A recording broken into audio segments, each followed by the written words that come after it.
मेहरबानी हाफिज आसिम मुनीर साहब, आपने पूरी कौम को इकट्ठा कर दिया, आपने पूरी कौम को शऊर दिलवा दिया सिर्फ एक बंदे के डर से।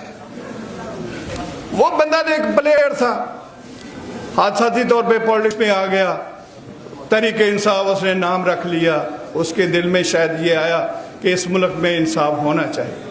आपने पूरा मुल्क ही बर्बाद कर दिया। बात अदलिया की या पार्लियामान की जाए तो मैं समझता हूँ अगर पाकिस्तान की हिस्ट्री में देखें तो शायद ये दो लफ्ज़ किताबों में मौजूद हैं। प्रैक्टिकली हमें कभी महसूस नहीं हुआ कि मुल्क में कोई पार्लियामान है या मुल्क में कोई अदलिया है।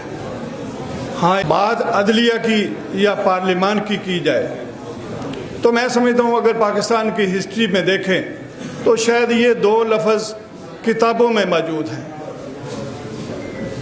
प्रैक्टिकली हमें कभी महसूस नहीं हुआ कि मुल्क में कोई पार्लियामान है या मुल्क में कोई अदलिया है। हाँ, एक बात ज़रूर थी कि हमारे शहरियों पर, हमारे ओवरसीज़ पर, हमारे इस मुल्क के रहने वाले तमाम शहरियों पर एक भरम था कि हमारे मुल्क में डेमोक्रेसी है, हमारे मुल्क में कोई अदलिया नाम की चीज़ है। लेकिन अगर क्रिटिकली देखा जाए तो इन्होंने कभी अपना वजूद बनवाने की कोशिश ही नहीं की। पार्लियामान ने भी सिर्फ और सिर्फ अपना ज़ाती फ़ायदा लेके हमारी एस्टैब्लिशमेंट के एजेंडे पर चली और जजेस भी, चंद जजेस छोड़ के हिस्ट्री में तमाम के तमाम जजेस ने वही किया जो ये एस्टैब्लिशमेंट चाहती थी। लेकिन आज क्या ज़रूरत पड़ गई कि ये जो पार्लियामान है अपने को फ़ायदे के लिए, अपनी पार्टी को मजबूत करने के लिए या अगला इलेक्शन जीतने के लिए थोड़ी बहुत कोशिश करती थी, और इसी तरह अदलिया भी अपने आप को कम से कम जज कहलवाने की कोशिश करती थी। तो आज इस सारे सिस्टम को क्यों लपेट दिया गया? मैं समझता हूँ कि ये ऐसा तो नहीं है कि आज हमारी कौम में ये शऊर आ गया है कि हमने गलत को गलत कहना शुरू कर दिया और सही को सही कहना शुरू कर दिया, और सिर्फ एक बंदे ने अडियाला में बैठ के ये सारा शऊर दे दिया कि भाई आप सच बोलना शुरू कर दें। मेहरबानी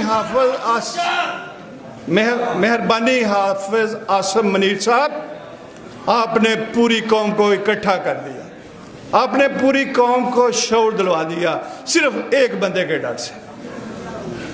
वो बंदा एक प्लेयर था, हादसाती तौर पे पॉलिटिक्स में आ गया, तरीके इंसाफ उसने नाम रख लिया, उसके दिल में शायद ये आया कि इस मुल्क में इंसाफ होना चाहिए। आपने पूरा मुल्क ही बर्बाद कर दिया सिर्फ उसके डर से। चंद जजेस थे जिन्होंने भरम रखा हुआ था, आपने उनको जज की बजाय एक डीसी और एसपी के रोल पे ले आए। वो भी थोड़ा बहुत इंसाफ तो वो भी अपने दफ्तर में कर देते हैं। लेकिन मुझे ये बताएं कि वो जो मुल्क जिन्होंने तरक्की की हुई है या जो तरक्की याफ्ता कहलवाते हैं या जो जमहूरी मुल्क हैं, क्या वहाँ अदारे ऐसे काम करते हैं? क्या वहाँ इस तरह की जुडिशरी होती है जो सिर्फ और सिर्फ आपके मरहूने मिन्नत है, आपकी ख्वाहिश पूरी करते करते वो अपने बेनिफिट्स पे आ गए? मैं समझता हूँ कि ये ज़्यादा गैरतमंद जजेस थे जिन्होंने रिज़ाइन किया।